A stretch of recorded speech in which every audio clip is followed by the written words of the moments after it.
លោកហ៊ុនសែនកាត់ដីឧទ្យានជាតិគិរីរម្យជាង200ហិកតាឲ្យឈ្មួញដែលស្និទ្ធនឹងគ្រួសាររបស់លោករដ្ឋាភិបាលដកតំណែងអភិបាលរងខេត្តកែបក្រោយប្រើហិង្សានិងបៀតបៀនលើស្ត្រី2នាក់ពលរដ្ឋខ្មែរក្រោមបដិញ្ញាតស៊ូមតិដោយអហិង្សាដើម្បីអាចទទួលបានសិទ្ធិស្វ័យសម្រេចសម្រាប់ឆ្នាំ2023ខាងមុខនេះបទវិភាគអំពីមូលហេតុដែលលោកហ៊ុនសែនខិតខំរឹតបន្តឹងសិទ្ធិសេរីភាពនៅមុនការបោះឆ្នោតឆ្នាំ2023រួមនឹងព័ត៌មានសំខាន់មួយចំនួនទៀតបាទជាបន្តទៅទៀតនេះខ្ញុំបាទសេកបណ្ឌិតសូមជូនព័ត៌មានពិស្ដាបាទលោកនាងកញ្ញាជាទីមេត្រីគណៈបកភ្លើងទៀនកំពុងស្វែងរកការគាំទ្រពីប្រជាពលរដ្ឋខ្មែរនៅក្រៅប្រទេសបាទថ្នាក់ដឹកនាំគណៈបកនេះថាការរៀបចំរចនាសម្ព័ន្ធនៅក្រៅប្រទេសគឺជារឿងសំខាន់និងចាំបាច់បាទមន្ត្រីគណៈបកកណ្ដាលអំណាចថាគណៈបកនេះមិនបារម្ភពីការពង្រីកឥទ្ធិពលរបស់គណៈបកភ្លើងទៀននៅក្រៅប្រទេសនោះឡើយបាទលោកថាថៃរាយការណ៍ជុំវិញព័ត៌មាននេះគណៈបកភ្លើងទៀនរៀបចំរចនាសម្ព័ន្ធនៅក្រៅប្រទេសពេលនេះដើម្បីអាចឲ្យគណៈបកនេះមានមធ្យោបាយផ្នែកថវិកាដើម្បីអាចធ្វើសកម្មភាពនយោបាយបានទូលំទូលាយជាងមុនក្នុងការប្រកួតប្រជែងការបោះឆ្នោតឆ្នាំ2023ខាងមុខចំណែកអ្នកវិភាគនយោបាយសង្កេតឃើញថាកម្លាំងគាំទ្រខ្មែរនៅក្រៅប្រទេសជាផ្នែកមួយដ៏សំខាន់ដើម្បីជួយដល់គណៈបកប្រឆាំងហើយការពង្រីកខ្លួននេះក៏អាចកាត់បន្ថយឥទ្ធិពលគណៈបកកណ្ដាលអំណាចនៅក្រៅប្រទេសផងដែរអនុប្រធានគណៈបកភ្លើងទៀនលោកសុនឆៃឲ្យវិទ្យុអាស៊ីសេរីដឹងថាការស្វែងរកការគាំទ្រពីពលរដ្ឋនៅក្រៅប្រទេសជាការចាប់ផ្ដើមឡើងវិញនៃការរៀបចំបណ្ដាញនិងរចនាសម្ព័ន្ធក្រោយពេលគណៈបកនេះធ្វើសកម្មភាពនយោបាយឡើងវិញជិត1ឆ្នាំមកនេះលោកបន្តថាដើម្បីឲ្យគណៈបកភ្លើងទៀនមានសមត្ថភាពប្រកួតប្រជែងជាមួយគណៈបកកណ្ដាលអំណាចត្រូវទាមទារឲ្យមានការគាំទ្រពីពលរដ្ឋទាំងក្នុងប្រទេសនិងក្រៅប្រទេសលោកឲ្យដឹងទៀតថាពេលនេះមានពលរដ្ឋនៅក្រៅប្រទេសនិងសមាជិកគណៈបកសង្គ្រោះជាតិមួយចំនួនស្នើចូលរួមជាមួយគណៈបកភ្លើងទៀនលោកបញ្ជាក់ថាគណៈបកភ្លើងទៀនស្វាគមន៍អ្នកទាំងនោះដែរក៏ប៉ុន្តែទាមទារឲ្យពួកគេដាក់លិខិតស្នើចូលរួមជាមួយគណៈបកភ្លើងទៀនជាមុនសិននិងបញ្ជាក់ថាពួកគេទាំងនោះមិនជាប់ទោសទណ្ឌពីតុលាការដូច្នេះយើងមានការងារមួយចំនួនដែលត្រូវធ្វើដើម្បីផ្ដល់លទ្ធភាពដល់អ្នកគាំទ្រអតីតកាលឲ្យមកចូលរួមក្នុងរចនាសម្ព័ន្ធរបស់គណៈបកភ្លើងទៀនឡើងវិញតាមរយៈការបង្កើតឲ្យមានតំណាងរបស់គណៈបកភ្លើងទៀននៅតាមបណ្ដាប្រទេសផ្សេងនានាហើយយើងនឹងធ្វើយ៉ាងដូចម្តេចឲ្យការរៀបចំនេះគឺធ្វើតាមគោលការណ៍របស់គណៈបកភ្លើងទៀនសិក្សាមិនឲ្យមានពាក់ព័ន្ធជាមួយនឹងគណៈបកសង្គ្រោះជាតិនោះទេបាទអនុប្រធានគណៈបកភ្លើងទៀនលោកសុនឆៃឲ្យដឹងទៀតថាកម្លាំងគាំទ្រគណៈបកភ្លើងទៀននៅក្រៅប្រទេសចែកចេញជាពីរប្រភេទគឺពលរដ្ឋខ្មែររស់នៅក្រៅប្រទេសនិងពលករខ្មែរដែលធ្វើការនៅក្រៅប្រទេសទាក់ទងរឿងនេះដែរអ្នកនាំពាក្យគណៈបកប្រជាជនកម្ពុជាលោកសុកអេសានយល់ថាគណៈបកភ្លើងទៀនទំនងមិនអាចរកការគាំទ្រពីពលរដ្ឋខ្មែរនៅក្រៅប្រទេសបានច្រើននោះទេព្រោះពេលនេះពលរដ្ឋនៅក្រៅប្រទេសភាគច្រើនបានងាកមកគាំទ្រគណៈបកកណ្ដាលអំណាចលោកសុកអេសានព្រមានដែរថាបើគណៈបកភ្លើងទៀនរកការគាំទ្រពីពលរដ្ឋនៅក្រៅប្រទេសតែមិនគ្រប់ច្បាប់ស្ដីពីគណៈបកនយោបាយដោយហ៊ានភ្ជាប់ខ្លួនជាមួយនឹងក្រុមទណ្ឌិតនឹងធ្វើឲ្យគណៈបកនេះជួបគ្រោះធំឬត្រូវរំលាយចោលឃោសនាអីផ្សេងដើម្បីតាក់ទាញសមាជិកពីអ្នកគាំទ្រអាហ្នឹងជារឿងធម្មតាក៏ប៉ុន្តែបើទៅពិភាក្សាអំពីផែនការផ្សេងផ្ទុយអំពីគោលការណ៍ច្បាប់អាហ្នឹងវាមានពាក់ព័ន្ធអញ្ចឹងគឺសរុបមកវិញគឺថាมันអាស្រ័យទៅលើការចោទប្រកាន់ពីខាងក្រៅទេតែវាអាស្រ័យទៅលើទង្វើជាក់ស្ដែងហើយបើសមត្ថកិច្ចគេក្តាប់បានច្បាស់លាស់មានឯកសារមានតលកច្បាស់លាស់អាហ្នឹងមិនរួចទេឆ្លើយតបការលើកឡើងរបស់អ្នកនាំពាក្យគណៈបកកណ្ដាលអំណាចបែបនេះអនុប្រធានគណៈបកភ្លើងទៀនប្រាប់ថាគណៈបកភ្លើងទៀនយល់ច្បាស់ពីច្បាប់ស្ដីពីគណៈបកនយោបាយដែលហាមឃាត់គណៈបកនយោបាយមិនឲ្យមានទំនាក់ទំនងជាមួយទណ្ឌិតដូច្នេះលោកថាបើអ្នកនយោបាយដែលត្រូវបានតុលាការក្រុងភ្នំពេញផ្ដន្ទាទោសគឺគណៈបកភ្លើងទៀនមិនអនុញ្ញាតឲ្យធ្វើសកម្មភាពនយោបាយជាមួយគណៈបកភ្លើងទៀនទេជុំវិញរឿងនេះដែរអ្នកជំនាញផ្នែកវិទ្យាសាស្ត្រនយោបាយនិងកិច្ចការអន្តរជាតិលោកអែមសវណ្ណារាយល់ថាទោះគណៈបកភ្លើងទៀនពង្រីកខ្លួននៅក្រៅប្រទេសហាក់យឺតពេលបន្តិចក្តីក៏ប៉ុន្តែសកម្មភាពល្អដែលគួរតែធ្វើមិនអាចខកខានបានឡើយ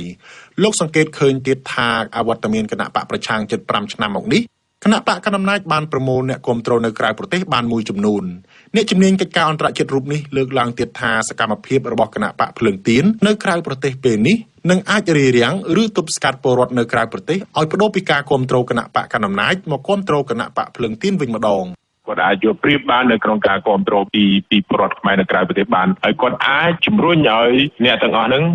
មានស្មារតីទស្សនៈស្រឡាញ់ជាតិជួយកសាងជួយប្រទេសបានតាមរយៈការរួមចំណែកជាថវិកាឬក៏និតស្មារតីបញ្ញាញាណដែលគាត់មានអាចជួយបានហើយគាត់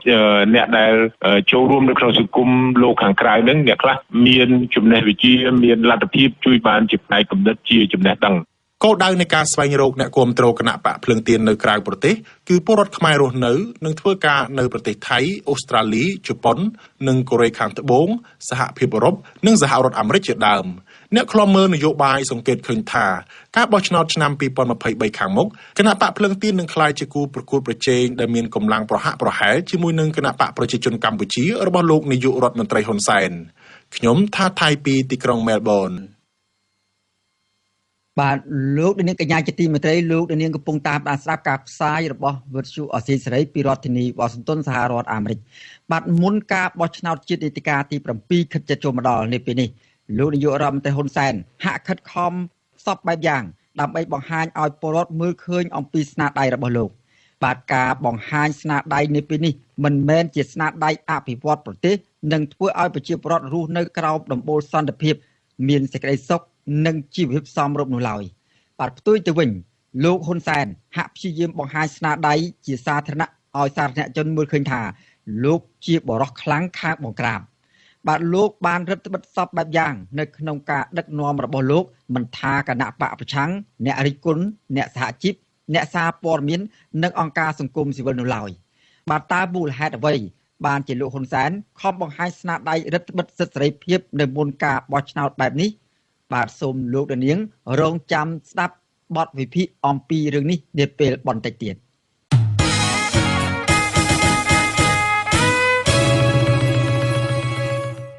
បាទតកតូននឹងការអភិរក្សនិងការរក្សាបរិស្ថានវិញម្ដងបាទលោកនាយករដ្ឋមន្ត្រីហ៊ុនសែនបានសម្រេចកាត់ជ្រឿដីឧស្សាហជាតិគិរីរម្យជាង200ហិកតាឲ្យទៅក្រុមហ៊ុនឯកជនមួយដែលមានមុខចំនួនស្និទ្ធនឹងគ្រួសាររបស់លោកបាទមន្ត្រីអង្គការសង្គមស៊ីវិលអំពាវនាវដល់រដ្ឋាភិបាលឲ្យលុបចោលអនុក្រឹត្យនោះវិញដើម្បីការពារធនធានធម្មជាតិឲ្យបានគង់វង្សទុកសម្រាប់បម្រើដល់ផលប្រយោជន៍សាធារណៈបាទពីរដ្ឋធានីវ៉ាស៊ីនតោនលោកជាតិចំណានរាយការណ៍ជុំវិញព័ត៌មាននេះលោកនាយករដ្ឋមន្ត្រីហ៊ុនសែនកាលពីថ្ងៃទី27ខែមិថុនាបានចុះហត្ថលេខាកាត់ជ្រៀតដីទំហំជាង200ហិកតាចេញពីឧទ្យានជាតិព្រះសុរាម្រិតឬហៅថាឧទ្យានជាតិគិរីរម្យស្ថិតនៅឃុំត្រែងត្រយឹងស្រុកភ្នំស្រួចខេត្តកំពង់ស្ពឺដើម្បីប្រគល់ដីនោះទៅឲ្យក្រុមហ៊ុន One More ដើម្បីបន្តរៀបចំបំពេញបែបបទនីតិវិធីជាមួយនឹងក្រសួងស្ថាប័នពាក់ព័ន្ធខ្លឹមសារលិខិតដដែលពុំបានបញ្ជាក់លម្អិតអំពីមូលហេតុនៃការកាត់ជ្រៀតដីឧទ្យានជាតិជាង200ហិកតានោះទេថាតើក្រុមហ៊ុននេះយកដីទៅធ្វើអ្វីទោះជាយ៉ាងណា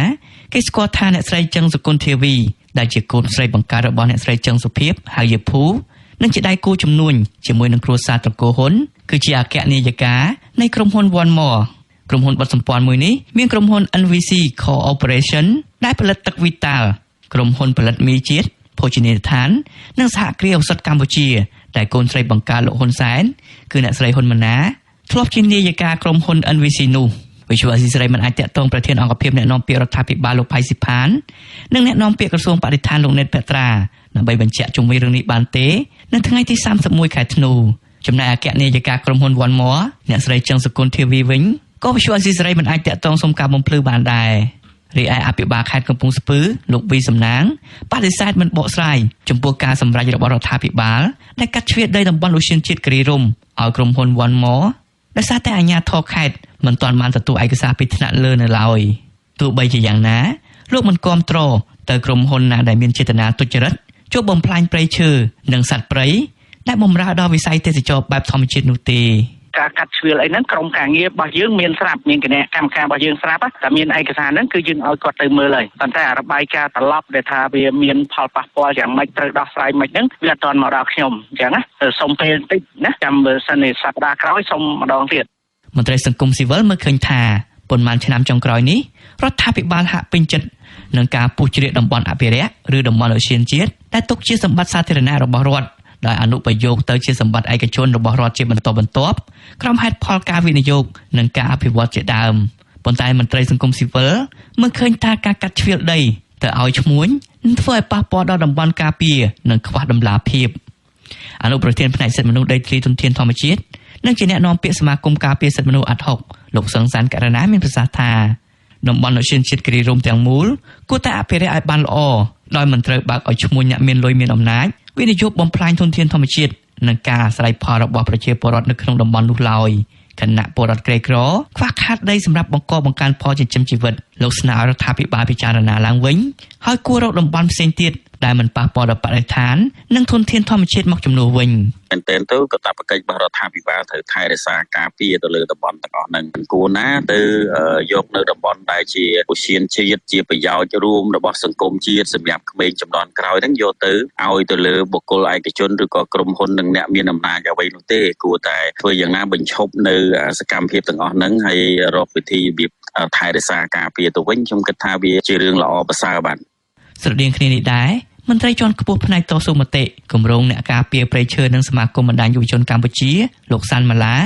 លើកឡើងថារដ្ឋាភិបាលមិនគួរកាត់ដីជាង200ហិកតាឲ្យក្រុមហ៊ុនឯកជនបែបនេះទេពីព្រោះឧទ្យានជាតិគិរីរម្យជាតំបន់ការពារដែលអតីតព្រះមហាក្សត្រព្រះបាទបរមកោដ្ឋនរោត្តមសីហនុហើយកន្លែងនោះមានបរិស្ថានធម្មជាតិស្រស់បំព្រងទាក់ទាញភ្ញៀវទេសចរសម្រាប់សម្រាកលំហែកាយបែបធម្មជាតិជាពិសេសវាបានផ្ដល់ផលប្រយោជន៍ដល់ពលរដ្ឋដែលប្រកបរបរឬអាស្រ័យផលនៅទីនោះផងលោកមើលឃើញថាមូលហេតុដែលនាំឲ្យឧទ្យានជាតិនេះបាត់បង់លក្ខណៈរហូតដល់ពេលនេះដោយសារតែអាជ្ញាធរ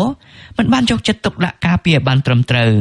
លោកបន្តថារដ្ឋាភិបាលហាក់ឲ្យតម្លៃការអភិវឌ្ឍណាដែលបំផ្លាញធនធានធម្មជាតិជាជាងការអភិរក្សឬកែច្នៃទៅជាតំបន់អេកូទេសចរសម្រាប់មនុស្សជំនាន់ក្រោយតើឲ្យរដ្ឋាភិបាលត្រូវតែពិចារណាឡើងវិញបាទដកហូតសិទ្ធិពីក្រុមហ៊ុនឯកជនដើម្បីយើងមកឲ្យរដ្ឋគ្រប់គ្រងបាទការពារថែរក្សាឧទ្យានជាតិមួយនេះហើយជាពិសេសបាទព្រៃស្រល់នៅតំបន់មួយនេះត្រូវបានក្រុមហ៊ុនឯកជនចាប់ផ្ដើមធ្វើការឈូសឆាយបំផ្លិចបំផ្លាញមហាជននឹងចាប់ផ្ដើមខឹងនឹងចាប់ផ្ដើមមានអារម្មណ៍មិនសប្បាយចិត្តហើយផ្ទុះការតវ៉ាទ្រង់ទ្រាយធំនៅលើបណ្ដាញសង្គមដោយអ្វីដែលធ្លាប់បានកើតឡើងនៅភ្នំតាម៉ៅបាទជាក់ជាមិនខាន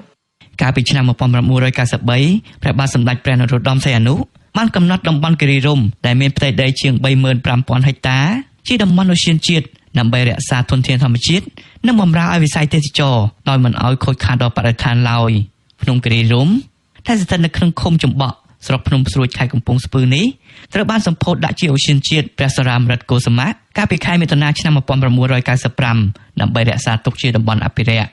ប៉ុន្តែកាលពីឆ្នាំ2013លោកនាយករដ្ឋមន្ត្រីហ៊ុនសែនបានកាត់ជ្រៀតដីទីតាំងឧទ្យានជាតិមួយផ្នែកធំជួលឲ្យក្រុមហ៊ុនឯកជនយ៉ាងហោចណាស់ចំនួន2វិនិយោគរយៈពេលយូរឆ្នាំដោយពុះជ្រៀតជាកង់ក្នុងនោះក្រុមហ៊ុនរបស់បញ្ញាសុកគង់និងក្រុមហ៊ុន A2A របស់ជប៉ុនឧទ្យានជាតិគិរីរម្យគឺជាតំបន់ខ្ពង់រាបប្រជុំភ្នំតូចធំជាច្រើនគ្របដណ្ដប់ដោយដើមស្រល់និងព្រៃធម្មជាតិជាច្រើនប្រភេទដុះរាលតាមតំបន់ជើងភ្នំស្រស់ស្អាតនិងមានសត្វព្រៃជាច្រើនប្រភេទរស់នៅតំបន់នោះមានជ្រោះនិងអូរធម្មជាតិទឹកធ្លាក់តាមចន្លោះភ្នំនីមួយៗផ្ដល់អំណោយផលកប់សរសើរទៅលើវិស័យទេសចរធម្មជាតិមន្ត្រីសង្គមស៊ីវិលបារម្ភថាប្រសិនបើរដ្ឋាភិបាលមិនលុបចោលការកាត់ជ្រៀតដីឲ្យក្រុមហ៊ុនឯកជនក្នុងទំហំរាប់រយហិកតានេះនឹងបង្កផលប៉ះពាល់ដល់សង្គមនិងសម្បត្តិធម្មជាតិសត្វព្រៃចម្រុកសត្វព្រៃការប្រែប្រួលអាកាសធាតុកាន់តែធ្ងន់ធ្ងរព្រោះព្រៃឈើនៅតំបន់នោះអាចនឹងប្រឈមការឈូសឆាយកំទេចចោលខ្ញុំបាទជាចំណានវិទ្យុអស៊ីសេរីប្រធានាទី Washington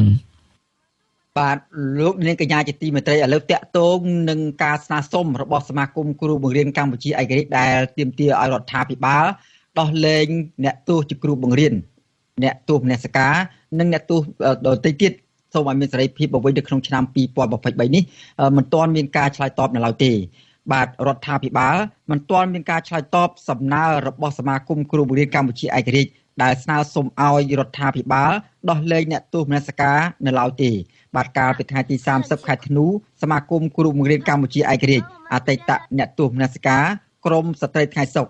និងបុគ្គលិកក្រុមហ៊ុន Nagavel ប្រមាណ100នាក់បានដើរហើរក្បួនពីទីលានប្រជាធិបតេយ្យទៅសាលាដំបងរាជធានីភ្នំពេញនិងទៅខុទ្ទកាល័យលោកនាយករដ្ឋមន្ត្រីហ៊ុនសែនដើម្បីដាក់ញត្តិទាមទារឲ្យដោះលែងគ្រូបង្រៀនអ្នកទោសមនសិការដែលកំពុងជាប់ឃុំនៅក្នុងពន្ធនាគារបាទអ្នកនាំពាក្យរដ្ឋាភិបាលលោកផៃស៊ីផានប្រាប់បទសុអសីសេរីថាការស្នើសុំឲ្យដោះលែងអ្នកទោសគឺអាចធ្វើទៅបានលុះត្រាតែអ្នកជាប់ឃុំបានគោរពទៅតាមលក្ខខណ្ឌរបស់តុលាការតាមរយៈដែលច្បាប់បានចែង ទើបនាយករដ្ឋមន្ត្រីអាចធ្វើការស្នើសុំទៅអង្គព្រះមហាក្សត្រសូមឲ្យដោះលែងក្រៅឃុំបានការងារនឹងវាស្ថិតនៅក្នុងដែនសមត្ថកិច្ចតុលាការតើតែអ្នកដែលទទួលបន្ទុកតុលាការនឹងរយៈពេលប្រមាណទៅហើយនៅក្នុងពន្ធនាគារដើម្បីស្នើសុំទៅនាយករដ្ឋមន្ត្រីដែលលោកអាចស្នើសុំទៅព្រះមហាក្សត្រនำសម្រួលទៅឬក៏សុំនៅក្រៅឃុំបាទរដ្ឋាភិបាលលហ៊ុនសែនមិនត្រឹមតែមិនទាន់បានឆ្លើយតបនឹងសំណើរបស់សមាគមគ្រូបង្រៀនកម្ពុជាឯករាជ្យប៉ុណ្ណោះទេក៏ប៉ុន្តែបែរជាប្រមានពួកគេទៅវិញបាទរដ្ឋបាលរាជធានីភ្នំពេញបានចេញលិខិតព្រមានមួយដល់សមាគមគ្រូបង្រៀនកម្ពុជាឯករាជ្យហើយបានយកទៅឲ្យដល់ផ្ទះដល់ប្រធានសមាគមអ្នកស្រីអុកឆៃយាវីតែម្ដងក្រោយពីបានការធ្វើក្រោយពីធ្វើបាតកម្មបញ្ចប់ការពីល្ងាចថ្ងៃទី30ខែធ្នូនោះបាទលិខិតនេះចាត់ទុកការធ្វើបាតកម្មរបស់សមាគមគ្រូបង្រៀនកម្ពុជាឯករាជ្យធ្វើឡើងដោយខុសច្បាប់ស្ដីពីការធ្វើបាតកម្មដោយសន្តិវិធីត្រង់មាត្រា5និងមាត្រា16រដ្ឋបាលរាជធានីភ្នំពេញព្រមានថានឹងចាត់វិធានការតាមផ្លូវច្បាប់ផងដែរក្នុងករណីនៅតែមានសកម្មភាពបាតកម្មបែបនេះម្ដងទៀត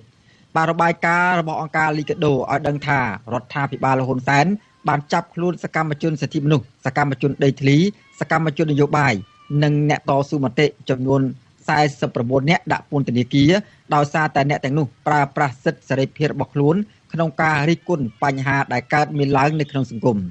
បាទក្រៅពីនេះសកម្មជនគណៈបកប្រឆាំងរាប់សិបនាក់និងអ្នកតស៊ូមតិជាច្រើនអ្នកផ្សេងទៀតបានភៀសខ្លួនចេញពីប្រទេសកម្ពុជាដើម្បីគេចចេញពីការធ្វើទុកបុកម្នេញរបស់រដ្ឋាភិបាលសមាគមគ្រូបង្រៀនកម្ពុជាឯករាជ្យនៅតែបញ្ជាក់ចំហថានឹងធ្វើការទាមទារឲ្យរដ្ឋាភិបាលដោះលែងសកម្មជនមនសិការទាំងអស់ជាបន្តទៀតលុះត្រាតែពួកគេបានទទួលសេរីភាពឡើងវិញ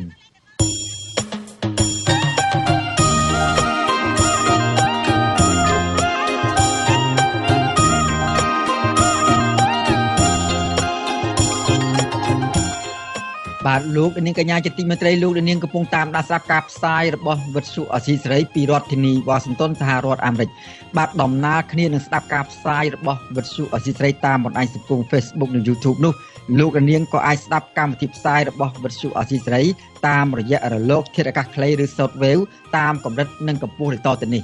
បាទពេលព្រឹកចាប់ពីម៉ោង 5 កន្លះដល់ម៉ោង 6 កន្លះតាមរយៈរលកធាតុអាកាសខ្លីប៉ុស SW 9.39 MHz ស្មើនឹងកម្ពស់ 32m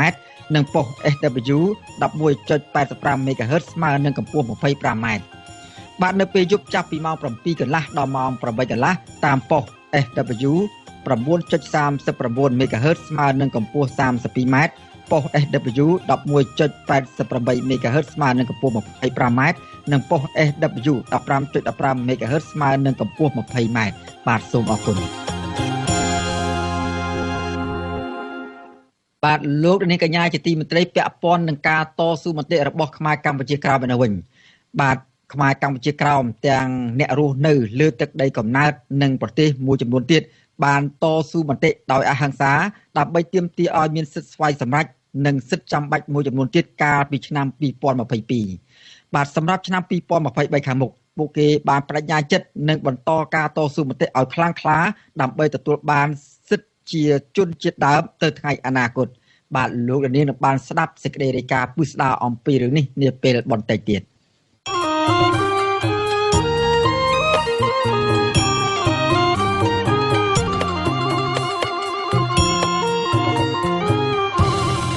បាទលោកនាងកញ្ញាជាទីមេត្រីឥឡូវនេះយើងក្រឡេកទៅមើលអ្នកភៀសខ្លួននៅក្នុងប្រទេសថៃឯនោះវិញបាទពលករនិងជនភៀសខ្លួនខ្មែរនៅក្នុងប្រទេសថៃចង់ឃើញរដ្ឋាភិបាលកម្ពុជា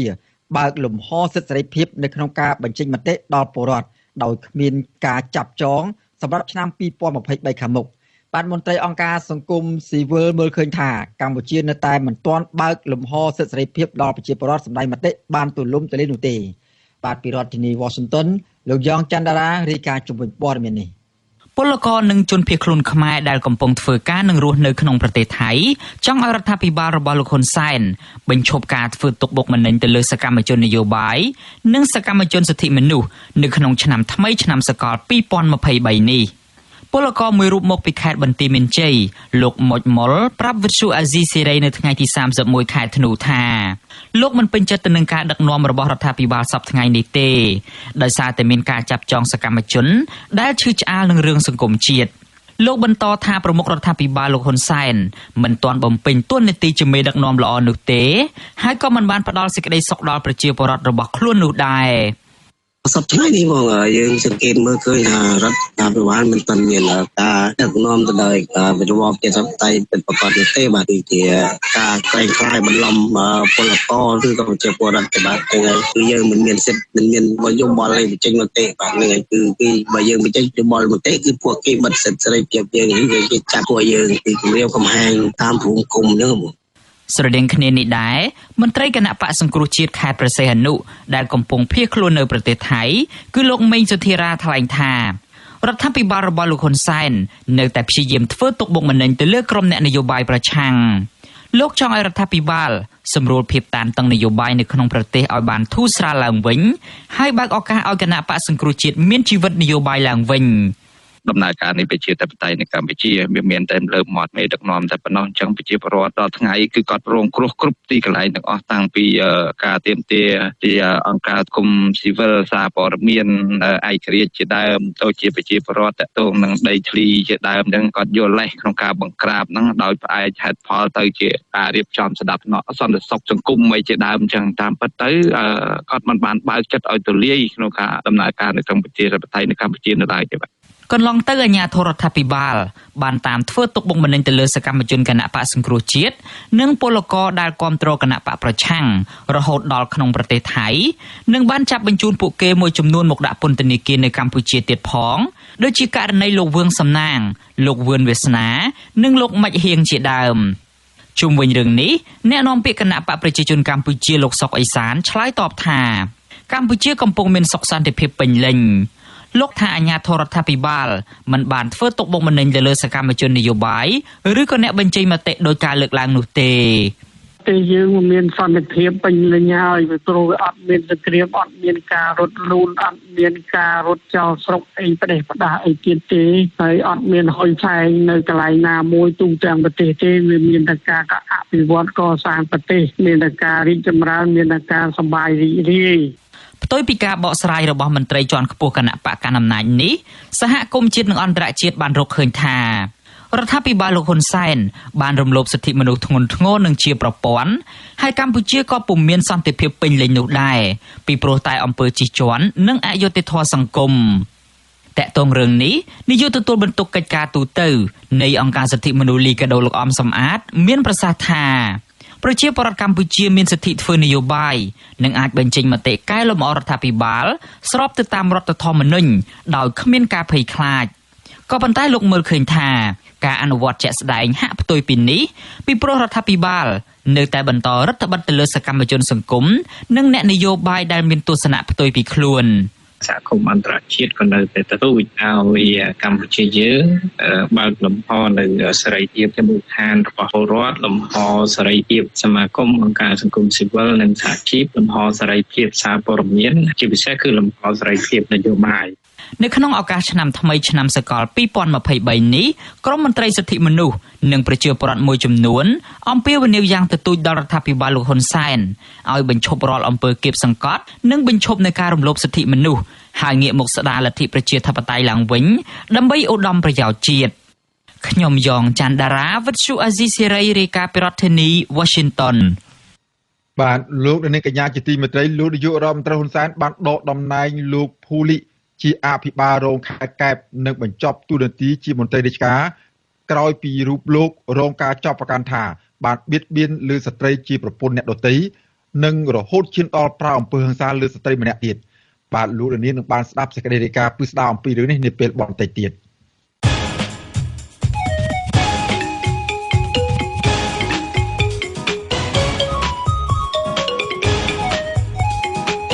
បាត់វិភាគ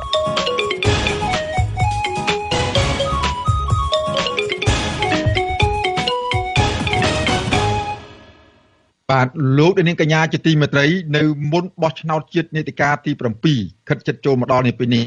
លោកនាយករដ្ឋមន្ត្រីហ៊ុនសែនហាក់ខិតខំសពបែបយ៉ាង ដើម្បីបង្ហាញឲ្យប្រជាពលរដ្ឋមើលឃើញអំពីស្នាដៃរបស់លោកបាទការបង្ហាញស្នាដៃរបស់លោកនៅពេលនេះមិនមែនជាស្នាដៃអភិវឌ្ឍប្រទេសនិងធ្វើឲ្យប្រជាពលរដ្ឋរស់នៅក្រោមដំបូលសន្តិភាពមានសេចក្តីសុខនិងជីវភាពសមរម្យនោះឡើយបាទផ្ទុយទៅវិញលោកហ៊ុនសែនហាក់បានព្យាយាមបង្ហាញស្នាដៃឲ្យសាធារណជនមើលឃើញថាលោកជាបរិសុទ្ធខ្លាំងខាងបង្ក្រាបលោកបានរដ្ឋបិទសពបែបយ៉ាងនៅក្នុងការដឹកនាំរបស់លោកមិនថាគណៈបកប្រឆាំងអ្នករិះគន់សហជីពអ្នកសារព័ត៌មាននិងអង្គការសង្គមស៊ីវិលនោះឡើយតើមូលហេតុអ្វីបានជាលោកហ៊ុនសែនខិតខំបង្ហាញស្នាដៃរដ្ឋបិទសិទ្ធិសេរីភាពនៅមុនពេលបោះឆ្នោតបែបនេះបាទសូមលោកនាងស្ដាប់បទវិភាគរបស់លោកទីនសាការីយ៉ាពីរដ្ឋធានីវ៉ាស៊ីនតោនដូចតទៅលោកនាយករដ្ឋមន្ត្រីហ៊ុនសែនរៀបចំផែនការជាក់លាក់ក្នុងការផ្ទេរអំណាចតពូជរបស់លោកនៅពេលខាងមុខលោកត្រូវរៀបចំយុទ្ធសាស្ត្រយ៉ាងណាដើម្បីសម្រេចផែនការនេះបាននោះគឺលោកត្រូវយកជ័យជំនះលើការបោះឆ្នោតឆ្នាំ2023នេះជាមុនសិននៅមុនពេលបោះឆ្នោតជាធម្មតានៅក្នុងសង្គមប្រជាធិបតេយ្យគណៈបកចូលរួមប្រកបប្រជែងនីមួយៗត្រូវបង្ហាញស្នាដៃនិងគោលនយោបាយរបស់ខ្លួនឲ្យប្រជាពលរដ្ឋដែលជាម្ចាស់ឆ្នោតបានមើលឃើញនិងជឿទុកចិត្តក៏ប៉ុន្តែលោកហ៊ុនសែនវិញខុសពីនេះទៅវិញលោកបានព្យាយាមបង្ហាញស្នាដៃដែរតែមិនមែនជាស្នាដៃអភិវឌ្ឍនិងសុខសន្តិភាពដោយដែលរបបនេះនៅខំអួតអាងហើយឲ្យប្រជាពលរដ្ឋសប្បាយចិត្តពិតប្រាកដឡើយស្នាដៃធំៗដែលលោកហ៊ុនសែនសម្រេចបាននាពេលប្រមាណឆ្នាំចុងក្រោយដើម្បីឆ្ពោះទៅការកាន់អំណាចតពូជបាននោះលោកបានសម្រេចផែនការកំទេចគណៈបកប្រឆាំងរដ្ឋបတ်សិទ្ធិសេរីភាពពលរដ្ឋមិនឲ្យជួបជុំសម្ដែងមតិគៀបសង្កត់សិទ្ធិសេរីភាពអង្គការសង្គមស៊ីវិលនិងសារព័ត៌មានជាដើមទោះជារបបដឹកនាំរបស់លោកហ៊ុនសែនបានរងសម្ពាធពីសហគមន៍អន្តរជាតិជាបន្តបន្ទាប់ក៏ដោយទណ្ឌកម្មដល់រដ្ឋាភិបាលឯកបកទទួលរងនោះរួមមានការបាត់បង់ប្រព័ន្ធអនុគ្រោះពន្ធ EBA ចំនួន 20% រីឯប្រព័ន្ធអនុគ្រោះពន្ធទូទៅ GSP របស់អាមេរិកវិញបានផុតសុពលភាពកាលពីដំណាច់ឆ្នាំ2020មកសហរដ្ឋអាមេរិកក៏នៅមិនទាន់បន្តឲ្យកម្ពុជាវិញនៅឡើយដែរមកទល់ពេលនេះមន្ត្រីក្រាក់ៗនៅក្បែរលោកហ៊ុនសែនមួយចំនួនក៏ទទួលរងទណ្ឌកម្មពីសហរដ្ឋអាមេរិកជាបន្តបន្ទាប់ដែរគិតមកទល់ពេលនេះមន្ត្រីយោធាជាន់ខ្ពស់នៃរបបឯកបកចំនួន4រូបមេឈ្មោះជួញដូរព្រៃឈើកម្ពុជាម្នាក់បានជាប់នៅក្នុងបញ្ជីខ្មៅរបស់អាមេរិកអ្នកទាំងនោះរួមមានមេកងអង្គរៈលោកហ៊ុនសែនគឺលោកហ៊ីងប៊ុនហៀងអនុប្រធានទី1នៃគណៈកម្មាធិការជាតិគ្រប់គ្រងគ្រោះមហន្តរាយនាយឧត្តមសេនីយ៍កុនគីមអគ្គមេបញ្ជាការរងនៃកងយុទ្ធពលខេមរៈភូមិន្ទនិងជាមេបញ្ជាការកងទ័ពជើងទឹកនាយឧត្តមសេនីយ៍ទាវិញនិងអគ្គនាយកនៃអគ្គនាយកដ្ឋានសម្ភារៈបច្ចេកទេសនៃក្រសួងការពារជាតិនាយឧត្តមសេនីយ៍ចៅភិរុននិងឈ្មោះបំផ្លាញព្រៃឈើដល់ល្បីឈ្មោះគឺអង្ញាត្រីភិបការដាក់ទណ្ឌកម្មនេះរួមមានការបង្កកទ្រព្យសម្បត្តិដែលពួកគេអាចមាននៅសហរដ្ឋអាមេរិកនិងការរឹតបន្តឹងទឹកការមិនឲ្យពួកគេនិងសមាជិកក្រុមគ្រួសារសាច់ញាតិបងប្អូនបង្កើតរបស់ពួកគេមិនអាចធ្វើដំណើរមកកាន់ទឹកដីសហរដ្ឋអាមេរិកបានទណ្ឌកម្មនេះក៏ហាម5បរិបទអាមេរិកឬក្រុមហ៊ុនអាមេរិកកាំងទាំងអស់រកស៊ីឬធ្វើប្រតិបត្តិការសាច់ប្រាក់ពាក់ព័ន្ធដោយផ្ទាល់ឬដោយប្រយោលជាមួយបុគ្គលនៅកម្ពុជាទាំងនេះឡើយការដាក់ទណ្ឌកម្មនេះក្រោយពេលសហរដ្ឋអាមេរិករកឃើញថាមេយោធាទាំងនេះបានរំលោភសិទ្ធិមនុស្សធ្ងន់ធ្ងរ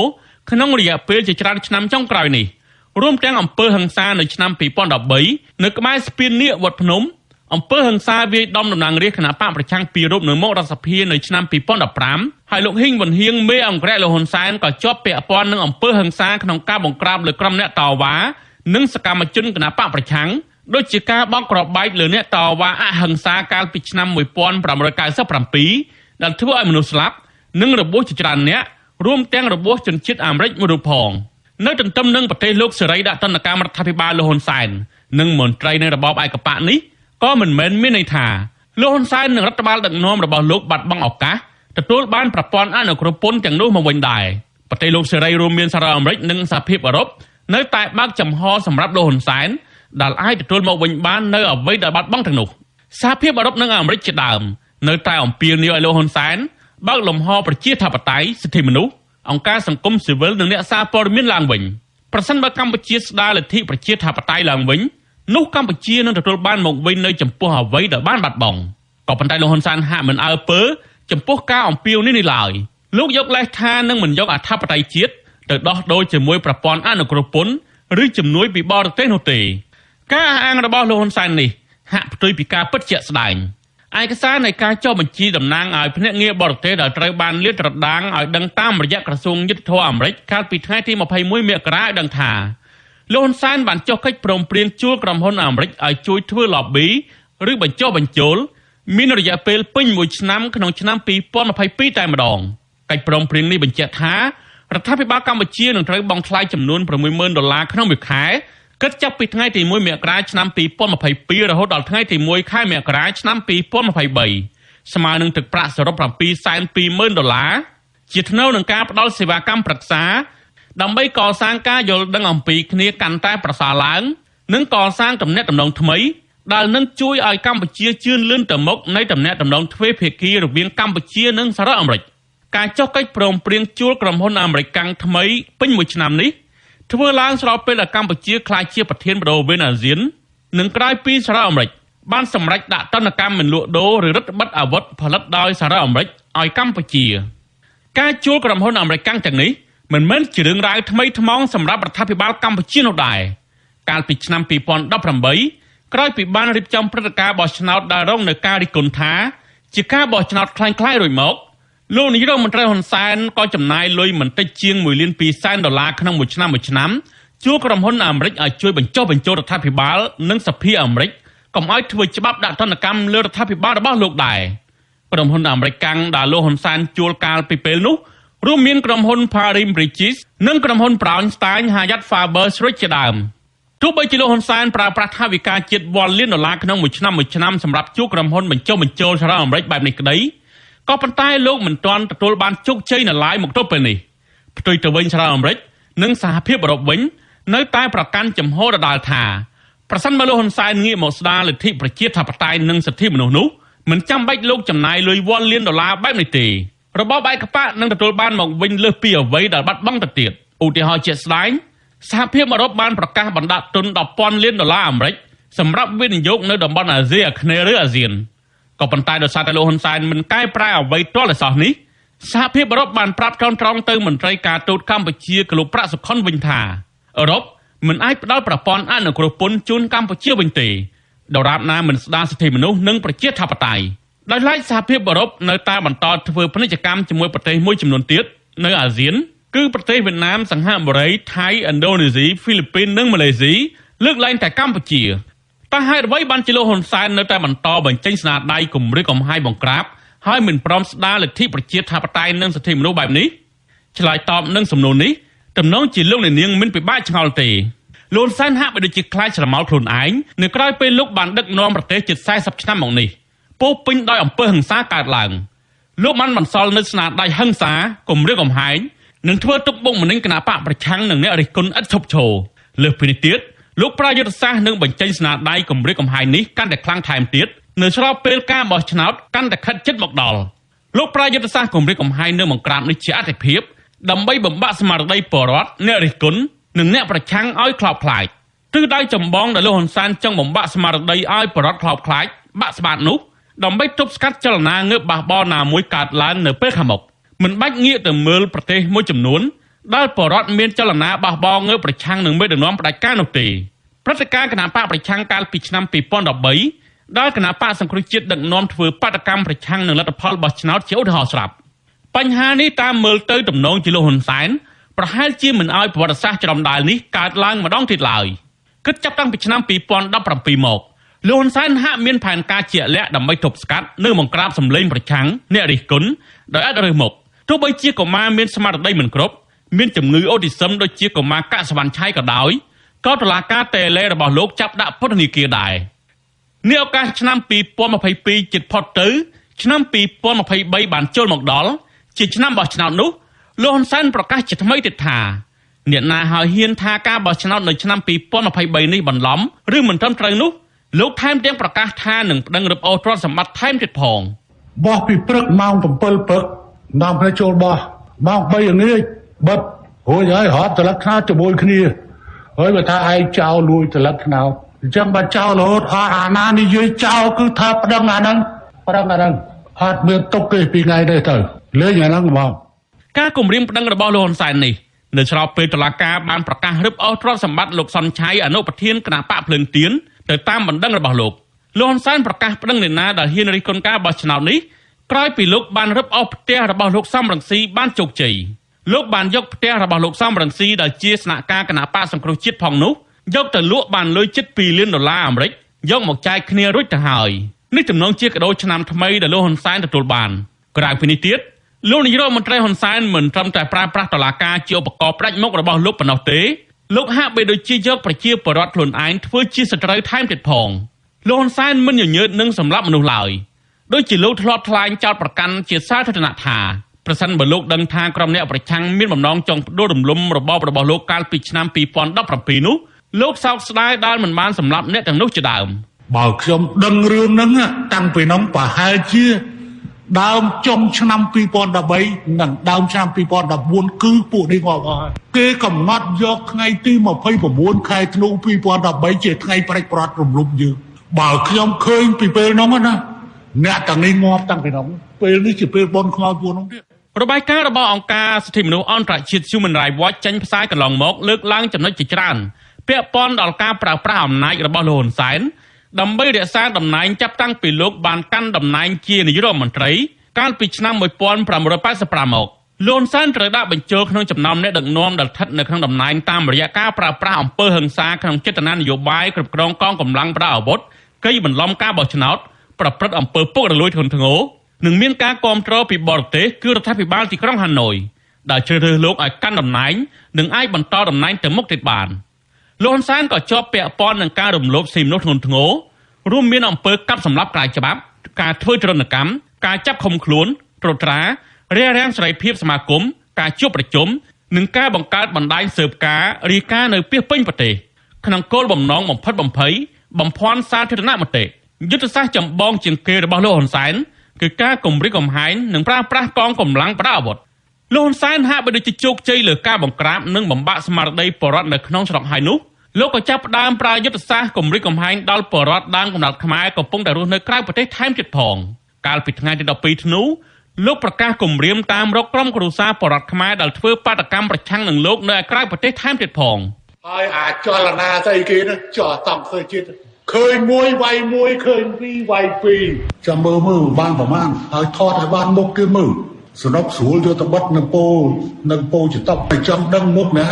ហើយក៏ចង់តាមរកគ្រួសារនេះឯងនៅក្នុងស្រុកខ្មែរលោកហ៊ុនសែននៅតែប្រើធម៌ហិង្សានិងមិនអត់ឱនឲ្យនរណាម្នាក់បែបនេះទំនងជាលោកព្រួយបារម្ភខ្លាចចាញ់ការបោះឆ្នោតនៅឆ្នាំ2023ផងនិងទំនងជាព្រួយបារម្ភអំពីផែនការផ្ទេរអំណាចមិនបានសម្រេចផងការព្រួយបារម្ភអំពីការបោះឆ្នោតនោះប្រសិនបើលោកបើកឲ្យប្រជាពលរដ្ឋមានសេរីភាពពេញលេញទំនងជាគណៈបករបស់លោកពិបាកនឹងទទួលបានជ័យជំនះក្នុងការបោះឆ្នោត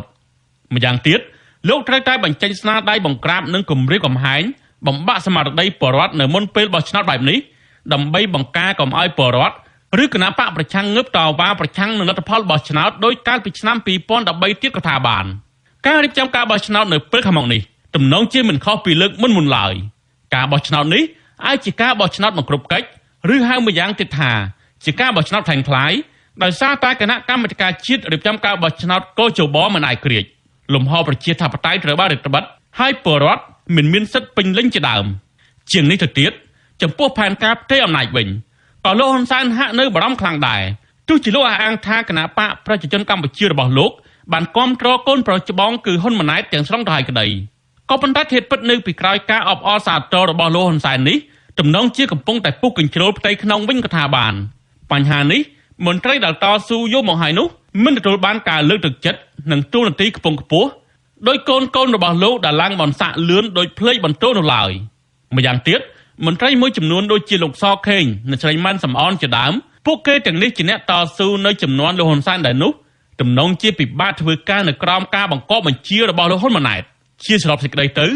លោកនាយករដ្ឋមន្ត្រីហ៊ុនសែនខំប្រឹងប្រែងបញ្ចេញស្នាដៃបង្ក្រាបបែបនេះតាមមើលទៅទំនងជាចង់ទប់ទល់នឹងការងើបបះបោរពីខាងក្រៅផងនិងទប់ទល់នឹងចលនាងើបបះបោរណាមួយពីផ្ទៃក្នុងបកផងការធ្វើបែបនេះដើម្បីទទួលបានជ័យជំនះក្នុងការបោះឆ្នោតឆ្នាំ2023ផងនិងដើម្បីសម្រេចបំណងចុងក្រោយរបស់លោកក្នុងការផ្ទេរអំណាចឲ្យកូនតពូជពងនេះផងខ្ញុំទីនសាការីយ៉ាអស៊ីសេរីប្រធានីវ៉ាស៊ីនតោនបាទលោកនាងកញ្ញាជាទីមេត្រីលោកនាយករដ្ឋមន្ត្រីហ៊ុនសែនបានដកតំណែងលោកភូលីជាអភិបាលរងខេត្តកែបនិងបញ្ចប់តួនាទីជាមន្ត្រីរាជការក្រោយពីរូបលោករងការចោទប្រកាន់ថាបានបៀតបៀនលើស្ត្រីជាប្រពន្ធអ្នកដទៃរហូតឈានដល់ប្រើអំពើហិង្សាលើស្ត្រីម្នាក់ទៀត បាទពីរដ្ឋធានីវ៉ាស៊ីនតោនអ្នកស្រីម៉ៅសុធានីរាយការណ៍ជុំវិញព័ត៌មាននេះមន្ត្រីសង្គមស៊ីវិលគាំទ្រចំណាត់ការរបស់រដ្ឋាភិបាលដែលបានបញ្ចប់តំណែងលោកភូលីចេញពីក្របខ័ណ្ឌមន្ត្រីរាជការពួកគេជំរុញដល់ជនរងគ្រោះថាគួរដាក់ពាក្យប្តឹងទៅតុលាការបន្ថែមទៀតដោយសារទង្វើរបស់លោកភូលីគឺជាទង្វើរំលោភបំពានស្ត្រីភេទធ្ងន់ធ្ងរនាយកទទួលបន្ទុកកិច្ចការទូតនៅអង្គការការពារសិទ្ធិមនុស្សលីកាដូលោកអំសំអាតថាករណីនេះគឺជាការរំលោភបំពានលើស្ត្រីភេទធ្ងន់ធ្ងរដែលផ្ទុយពីច្បាប់ជាតិនិងអន្តរជាតិលោកបន្ថែមថាក្នុងនាមលោកភូលីជាអភិបាលរងខេត្តកែបមិនគួរប្រព្រឹត្តទង្វើបែបនេះឡើយលោកអំពីលនេះដល់តុលាការត្រូវតែចាត់វិធានការផ្លូវច្បាប់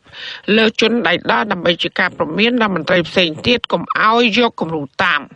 ការបញ្ចប់មុខតំណែងពីអភិបាលរងខេត្តនេះមិនមែនសំណុំរឿងនឹងត្រូវបានបញ្ចប់ទេអញ្ចឹងជនរងគ្រោះនិងក្រុមគ្រួសារជនរងគ្រោះអាចនឹងដឹងទៅតុលាការតទៀតដើម្បីទាមទារនៅសំណងរដ្ឋវិនីចំណងជំងឺចិត្តសំណងថ្លៃព្យាបាលជាដើមគាត់ជាដើមមិនដឹងរដ្ឋវិនីឯព្រះអាជ្ញាលោកជាដើមមិនដឹងអាជ្ញាក្នុងរឿងប្រើប្រាស់នៅអំពើហិង្សានឹងអញ្ចឹងការដែលស្វែងរកយុត្តិធម៌សម្រាប់ជនរងគ្រោះនិងក្រុមគ្រួសារជនរងគ្រោះគឺត្រូវបានធានាដោយច្បាប់បាទលោកនាយករដ្ឋមន្ត្រីហ៊ុនសែនបានចេញអនុក្រឹត្យនៅថ្ងៃទី31ខែធ្នូដើម្បីដកមុខតំណែងទូនាទីរបស់លោកចេញពីមន្ត្រីក្របខ័ណ្ឌរាជការមាត្រា1នៃអនុក្រឹត្យនោះឲ្យដឹងថាលោកភូលីត្រូវបានបញ្ចប់មុខតំណែងឋានន្តរស័ក្តិវរៈមន្ត្រីថ្នាក់លេខ1ពីអភិបាលរងខេត្តកែបអនុក្រឹត្យនេះចេញរយៈពេល2ថ្ងៃប៉ុណ្ណោះក្រោយដែលលោកភូលីរងការចោទប្រកាន់ថាបានបៀតបៀននិងប្រើអំពើហិង្សាលើស្ត្រីភេទមកដល់ពេលនេះជនរងគ្រោះម្នាក់ដែលត្រូវបានលោកភូលីគប់ឲ្យបែកក្បាលកំពុងសម្រាកនៅមន្ទីរពេទ្យនៅឡើយសាច់ញាតិស្ត្រីជនរងគ្រោះប្រពន្ធស៊ីស្រីតាមបណ្ដាញសង្គម Telegram នៅថ្ងៃទី31ខែធ្នូថាក្រុមគូសាររបស់កញ្ញាបានដាក់ពាក្យបណ្ដឹងទៅកាន់តុលាការរួចរាល់ហើយវិទ្យុអស៊ីសេរីមិនអាចតាក់ទងអភិបាលខេត្តកែបលោកសោមពិសិដ្ឋស្នងការខេត្តលោកសម្បត្តិសុធារតនិងប្រធានមន្ត្រីបរិស្ថានថ្មីលោកអិនសៅដើម្បីសាកសួរអំពីរឿងនេះបាននៅឡើយទេចំណែកឯលោកភូលីក៏វិទ្យុអស៊ីសេរីមិនអាចតាក់ទងបានដែរនៅថ្ងៃទី31ខែធ្នូនេះសមត្ថកិច្ចខេត្តកែបម្នាក់ដែលថ្លែងសុំមិនបញ្ចេញឈ្មោះបានប្រាប់វិទ្យុអស៊ីសេរីយ៉ាងខ្លីថាមកដល់ពេលនេះលោកភូលីមិនត្រូវបានសមត្ថកិច្ចចាប់ខ្លួននោះឡើយខ្ញុំអត់ទាន់ដឹងថានីតិវិធីគាត់ទៅគេទៅតយ៉ាងម៉េចព្រោះខាងមន្ត្រីយុត្តិធម៌គេកំពុងធ្វើឯកសារធ្វើអីរឿងដឹងគេស្នើសុំយ៉ាងម៉េចអីខ្ញុំអត់ទាន់ដឹងដែរបងគឺមួយតែគេខាត់យកទៅដាក់នៅកន្លែងណាខ្ញុំអត់ដឹងដែរព្រោះខ្ញុំនៅកន្លែងក៏អត់ឃើញខាត់ខ្លួនថាអីកាលពីឆ្នាំ2020កន្លងទៅក្រសួងមហាផ្ទៃសម្រាប់ដកលោកអុកកសលពីតំណែងជាស្នងការនគរបាលខេត្តកំពង់ធំបន្ទាប់ពីរកឃើញថាជាប់ពាក់ព័ន្ធនឹងការបៀតបៀនផ្លូវភេទលើមន្ត្រីនគរបាលជាស្ត្រីទោះយ៉ាងណាលោកមិនត្រូវបានតុលាការខេត្តកំពង់ធំចាត់វិធានការនោះឡើយបើទោះបីជាជនរងគ្រោះបានដាក់ពាក្យបណ្ដឹងយ៉ាងណាក្តីជាងនេះទៅទៀតកាលពីឆ្នាំ2018កូនប្រុសរបស់លោកនាយករដ្ឋមន្ត្រីហ៊ុនសែនគឺលោកហ៊ុនម៉ាណីក៏ធ្លាប់បែកធ្លាយប្រវត្តិរឿងរ៉ាវអត្រូវផ្លូវភេទក៏ប៉ុន្តែលោកហ៊ុនម៉ាណីពុំដែលចេញមុខបដិសេធឬក៏ប្រតិកម្មជុំវិញរឿងនេះនោះឡើយចា៎នាងខ្ញុំម៉ៃសុធានីវិទ្យុអសីស្រីប្រធានាធិបតី Washington បាទលោកនាងកញ្ញាជាទីមេត្រីតេតោនឹងការតស៊ូមតិសិទ្ធិសេរីភាពនៅឯដែនដីខ្មែរកម្ពុជាក្រោមនេះវិញបាទខ្មែរកម្ពុជាក្រោមទាំងអ្នករស់នៅលើទឹកដីកំណើតនិងប្រទេសមួយចំនួនទៀតបានតស៊ូមតិដោយអហិង្សាដើម្បីទាមទាររកសិទ្ធិស្វ័យសម្រេចនិងសិទ្ធិចាំបាច់មួយចំនួនទៀតកាលពីឆ្នាំ2022បាទសម្រាប់ឆ្នាំ2023ខាងមុខពួកគេបានបញ្ញាចិត្តនឹងបន្តការតស៊ូមតិឲ្យខ្លាំងក្លាថែមទៀតដើម្បីទទួលបានសិទ្ធិជាជនជាតិដើមទៅថ្ងៃអនាគតបាទពីរដ្ឋធានីវ៉ាស៊ីនតោនលោកយុនសមៀនរាយការណ៍ជុំវិញព័ត៌មាននេះព្រះសង្ឃពលរដ្ឋនិងយុវជនបានបន្តជំនះការធ្វើទុកបុកម្នេញពីសំណាក់អាជ្ញាធរវៀតណាមដើម្បីទាមទារសិទ្ធិសម្រេចទៅថ្ងៃអនាគតកាលពីឆ្នាំ2022ពួកគេបានបន្តងើបប្រមូលផ្ដុំតស៊ូមតិទោះបីអាជ្ញាធរវៀតណាមបានប្រើប្រាស់យុទ្ធសាស្ត្រគំរាមកំហែងហិង្សានិងចាប់ដាក់ពន្ធនាគារក្តីប្រធានប្រតិបត្តិនៃសហព័ន្ធខ្មែរកម្ពុជាក្រោមលោកប្រាក់សេរីវុឌ្ឍលើកឡើងថា ការតស៊ូមតិរបស់សហព័ន្ធពលរដ្ឋនិងព្រះសង្ឃមិនខាតប្រយោជន៍នោះទេលោកថាសហព័ន្ធបានប្រើប្រាស់បណ្ដាញសង្គមផ្សព្វផ្សាយអប់រំឲ្យពលរដ្ឋខ្មែរក្រោមដឹងពីសិទ្ធិរបស់ជនជាតិដើមរហូតដល់ពួកគេហ៊ានទាមទារជាសាធារណៈឲ្យវៀតណាមគោរពសិទ្ធិដែលមានចែងនៅក្នុងច្បាប់អន្តរជាតិលោកប្រាក់សេរីវុទ្ធាកាលពីឆ្នាំ2022គឺជាប្រវត្តិសាស្ត្រមួយដែលខ្មែរក្រោមអាចរៀបចំដោយជោគជ័យនៅព្រឹត្តិការណ៍សំខាន់ៗដើម្បីអបអរសាទរសេចក្តីសម្រេចរបស់អង្គការសហប្រជាជាតិស្តីពីសិទ្ធិជនជាតិដើមនិងសេចក្តីប្រកាសជាសកលស្តីពីសិទ្ធិមនុស្សទោះបីវៀតណាមរារាំងក្តីចលនារបស់យុវជនខ្មែរនៅកម្ពុជាក្រោមទាំងបងប្អូនប្រជាពលរដ្ឋខ្មែរនៅខ្មែរក្រោមនោះហ៊ានងើបបញ្ចេញមតិទោះបីមានការគៀបសង្កត់គម្រាមកំហែងពីរដ្ឋាភិបាលវៀតណាមតាមរយៈពួកនគរបាលនៅតាមស្រុកភូមិនោះមានការចាប់យកទៅសួរចម្លើយអីប៉ុន្តែពួកនឹងនៅតែមិនព្រមដូចថានៅស្ងប់ស្ងៀមតាមការដែលគេបង្ខំហ្នឹងដោយសារឃើញថាអ្វីដែលគេធ្វើហ្នឹងវាត្រឹមត្រូវស្របច្បាប់អន្តរជាតិសន្ធិសញ្ញាទាំងឡាយដែលរដ្ឋាភិបាលវៀតណាមបានចុះហត្ថលេខាជាមួយនឹងប្រទេសដែលលោកសេរីនឹងផ្ដល់ជំនួយទៅប្រទេសវៀតណាមក្តីតាមរយៈអង្គការសហជាតិប្រជាជាតិក្តីគឺថាបងប្អូនបានយល់ឃើញអ្នករាយការណ៍ពិសេសរបស់អង្គការសហប្រជាជាតិស្តីពីសិទ្ធិជនជាតិដើមនិងអ្នកជំនាញផ្សេងទៀតកាលពីខែតុលាកន្លងទៅបានស្នើឲ្យអាជ្ញាធរវៀតណាមបកស្រាយចំពោះការចោទប្រកាន់ពីការរំលោភសិទ្ធិមនុស្សលើពលរដ្ឋខ្មែរក្រោមពួកគេក៏សម្គាល់ថាវៀតណាមបានបរាជ័យទទួលស្គាល់សិទ្ធិស្វ័យសម្រេចរបស់ជនជាតិដើមខ្មែរក្រោមការរំលោភបំពានសិទ្ធិសេរីភាពផ្នែកបញ្ចេញមតិការចូលរួមប្រជុំសុខភាពម្ហូបអាហារផ្ទះសម្បែងបរិស្ថាននិងការរំលោភបំពានសេរីភាពសាសនាភាសានិងវប្បធម៌ព្រឹត្តិការណ៍សំខាន់ៗមួយចំនួនមានដូចជាការឃាត់ខ្លួនយុវជនខ្មែរក្រោមលោកឌួងខាយនិងលោកថៃកើងដែលសកម្មធ្វើការងារផ្នែកសិទ្ធិមនុស្សនិងសិទ្ធិជនជាតិដើមពួកគេត្រូវបានវៀតណាមឃុំខ្លួនសួរចម្លើយនិងបង្ខំឲ្យសារភាពទោសដែលពួកគេមិនបានប្រព្រឹត្ត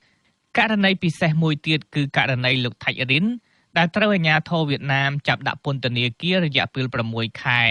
ពីបទធ្វើឲ្យប៉ះពាល់កិត្តិយសអតីតមេដឹកនាំវៀតណាមលោកហូជីមិញការផ្សព្វផ្សាយប្រវត្តិសាស្ត្រខ្មែរកម្ពុជាក្រោមនិងចែករំលែកចំណេះដឹងផ្នែកសិទ្ធិជនជាតិដើមសិទ្ធិមនុស្សនិងគោលដៅអភិវឌ្ឍប្រកបដោយចីរភាពរបស់អង្គការសហប្រជាជាតិដោយឡែកចំពោះសិទ្ធិសាសនាវិញព្រះសង្ឃខ្មែរក្រោមមួយអង្គក៏ត្រូវបានជើងកាងវៀតណាមព្រួតគ្នាវាយឲ្យរងរបួសអាជ្ញាធរវៀតណាមបន្តធ្វើទុកបុកម្នេញលើការប្រតិបត្តិសាសនារបស់ព្រះសង្ឃខ្មែរក្រោមនិងព្យាយាមវាយកំទេចសាលាឆទានខ្មែរក្រោមជាដើមអ្នករាយការណ៍ពិសេសរបស់អង្គការសហប្រជាជាតិបានកំណត់ឲ្យវៀតណាមឆ្លើយតបនឹងការលើកឡើងចំពោះការរំលោភសិទ្ធិមនុស្សពលរដ្ឋខ្មែរក្រោមក្នុងរយៈពេល60ថ្ងៃយុវជនខ្មែរក្រោមលោកឌួងខាយប្រាប់វិទ្យុអាស៊ីសេរីថាអាជ្ញាធរវៀតណាមបន្តធ្វើទុកបុកម្នេញលោកដោយសារតែសកម្មភាពតស៊ូមតិដោយអហិង្សាដើម្បីសិទ្ធិពលរដ្ឋខ្មែរក្រោមលោកចង់ឃើញពលរដ្ឋខ្មែរក្រោមមានសិទ្ធិជាជនជាតិដើមបើសិនជាអាចចង់ឲ្យខ្មែរក្រោមឯករាជ្យគេបងព្រោះយើងរស់នៅក្រោមការគ្រប់គ្រងផាយួនគេដាក់អាណានៃកុំឲ្យយប់មកយើងអញ្ចឹងយើងរស់នៅគ្មានសិទ្ធិសេរីភាពទេបងអើយវាទៅណែបងយើងរស់ស៊ីអីក៏គេបិទកតុបដែរយើងធ្វើអីគេមិនចង់ឲ្យយើងមែនទេចង់ឲ្យយើងខ្លាចក្លៀនខ្លៅបងពាក់ព័ន្ធនឹងការរំលោភសិទ្ធិមនុស្សខ្មែរក្រោមនេះដែរព្រះភិក្ខុធីធីធម្មោនាយកអន្តរសាសនាសហព័ន្ធខ្មែរកម្ពុជាក្រោមក៏អំពាវនាវដល់ពលរដ្ឋខ្មែរក្រោមឲ្យបន្តធ្វើការងារតស៊ូមតិដើម្បីសិទ្ធិស្វ័យសម្រេចទៅថ្ងៃអនាគតជាឱកាសឆ្នាំសកល2023នឹងចូលមុខដល់ក្នុងពេលដ៏ខ្លីខាងមុខនេះខ្ញុំបកណាអាត្មាភាពក្នុងនាមជាកូនខ្មែរក្រមមួយរូបសូមប្រគេនពរសេចក្តីសុខចម្រើនក្នុងការរស់នៅលើដែនដីដែលយើងទាំងអស់គ្នាបានបាត់បង់ជាម្ចាស់កម្មសិទ្ធិពិសេសឆ្នាំថ្មីនេះសូមព្រះសង្ឃបងប្អូនប្រុសស្រីខ្មែរក្រមគ្រប់រូបព្យាយាមសិក្សារៀនសូត្រប្រកបរបរចិញ្ចឹមជីវិតស្រឡាញ់រួបរวมសាមគ្គីគ្នាជាបងប្អូនខ្មែរក្រមតែមួយនិងខិតខំបន្តការទាមទារសិទ្ធិសេរីភាពជាម្ចាស់ស្រុកជាជនជាតិដើមខ្មែរក្រមស្របតាមច្បាប់អន្តរជាតិ ស្ដីពីសិទ្ធិជនជាតិដើម ជុំវិញការចោទប្រកាន់ពីការរំលោភសិទ្ធិមនុស្សខ្មែរក្រោមនេះរដ្ឋាភិបាលវៀតណាមមិនទាន់បានឆ្លើយតបនឹងសំណួររបស់អ្នករាយការណ៍ពិសេសរបស់អង្គការសហប្រជាជាតិនៅឡើយទេវៀតណាមបន្តបដិសេធការរំលោភសិទ្ធិនិងសិទ្ធិសាសនារបស់ខ្មែរកម្ពុជាក្រោមសម្រាប់ឆ្នាំ2023ប្រធានសហព័ន្ធខ្មែរកម្ពុជាក្រោមលោកប្រាក់សេរីវុឌ្ឍឲ្យដឹងថាសហព័ន្ធនឹងបន្តផ្ដោតលើដំណើរការស្វែងរកយុត្តិធម៌ដល់ពលរដ្ឋខ្មែរក្រោមលោកថាសហព័ន្ធនឹងធ្វើការជាមួយប្រទេសមហាអំណាចដូចជាសហរដ្ឋអាមេរិកនិងសហគមន៍អឺរ៉ុបដើម្បីជំរុញឲ្យពលរដ្ឋខ្មែរក្រោមទទួលបានសិទ្ធិស្វ័យសម្រេចទៅថ្ងៃអនាគតប្រគល់ដីស្រែដែលវៀតណាមរឹបអូសឲ្យកសិករខ្មែរក្រោមវិញនិងមានសិទ្ធិប្រតិបត្តិសាសនាខ្ញុំយុនសាមៀនវិទ្យុអាស៊ីសេរីប្រធានាធិបតី Washington បាទលោកនាងកញ្ញាជាទីមេត្រីនៅសល់តែប៉ុន្មានម៉ោងទៀតទេឆ្នាំចាស់ឆ្នាំ2022នឹងចាក់ចេញទៅហើយឆ្នាំថ្មីឆ្នាំ2023ឆ្នាំសកលនឹងចូលមកដល់នៅពេលបន្តិចនេះ